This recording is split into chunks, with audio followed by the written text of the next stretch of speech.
Kompania Java Automotive do të realizojë një investim të ri në zonën e lirë ekonomike dhe industriale në Tetov. Ministri i Ekonomisë dhe Punës, Besar Durmishi, ka përshëndetur këtë investim, duke vlerësuar atë si një dëshmi të qartë të besimit të investitorëve të huaj në ekonominë e mashinisë së veriut. Durmishi tha se investimi ka vlerën prej 21 milion eurosh dhe pritet të krijojë mbi 500 vende të reja pune, duke dhënë një kontribut të rëndësishëm në zhvillimin ekonomik të rajonit të Pollogut dhe të gjithë vendit. Investim ky që paraqet edhe një tjetër konfirmim se vendi jon bëhet një destinacion gjithnjë me tërheqjes për kompanitë që sillin teknologji bashkëkohore, kapacitete të reja prodhuese dhe vende cilësore pune.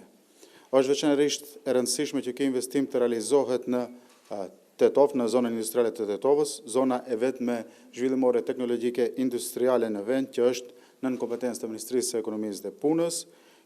Ndërkohë, kryeministri theksoi se kjo kompani është multinacionale me mbi 4 dekada përvojë në industrinë automobilistike, e specializuar në prodhimin e sistemeve të sigurisë, kablove komanduese dhe mekanizmave për prodhuesit më të mëdhenj të automjeteve në botë. Aktualisht, kompania operon në Turqi dhe Evropën qendrore, duke furnizuar partner të njohur të industrisë automobilistike.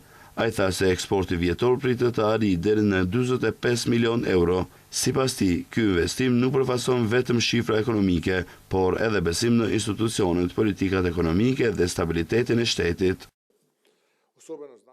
Çdo investim të ri e shohim si pjesë të një strategjie më të gjerë. Ne nuk po ndërtojmë një ekonomi të bazuar në huamarrje dhe truke statistikore, po ndërtojmë një ekonomi që mbështetet në prodhim, investime, eksport dhe rritje reale ekonomike, dhe për këtë arsye, investimi i sotëm Java Automotive është edhe një tregues se po lëvizim në drejtim të duhur. Ky është një mesazh për çdo të ri që mendon të ardhmen e tij. Ky është një mesazh për çdo punëtor, inxhinier teknik apo sipërmarrës. Ky është një mesazh se shteti po bëhet sërish një vend ku ja vlen të investosh, të punosh, të ndërtosh të ardhmen tënde.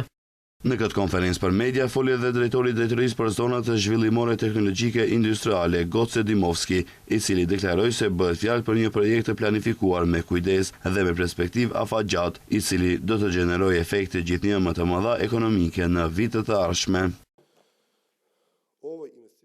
Java Automotive është një korporat multinacionale që operon në industrinë e pajisjeve automobilistike, duke projektuar dhe prodhuar sisteme sigurie, mekanizma të ndryshëm dhe kablo operative për prodhuesit kryesor të automjeteve. Përveç Turqisë, kompania është e pranishme edhe në Kanada, Gjermani dhe Slovaki. Ai tha se institucioni që drejton do të vazhdojë të mbështesë investitorët ekzistuese dhe të tërheqë investime të reja, me qëllim që Maqedonia e Veriut të pozicionohet si një destinacion i njohur për investimet e huaja direkte dhe si një vend ku krijon mundësi të reja për zhvillim ekonomik.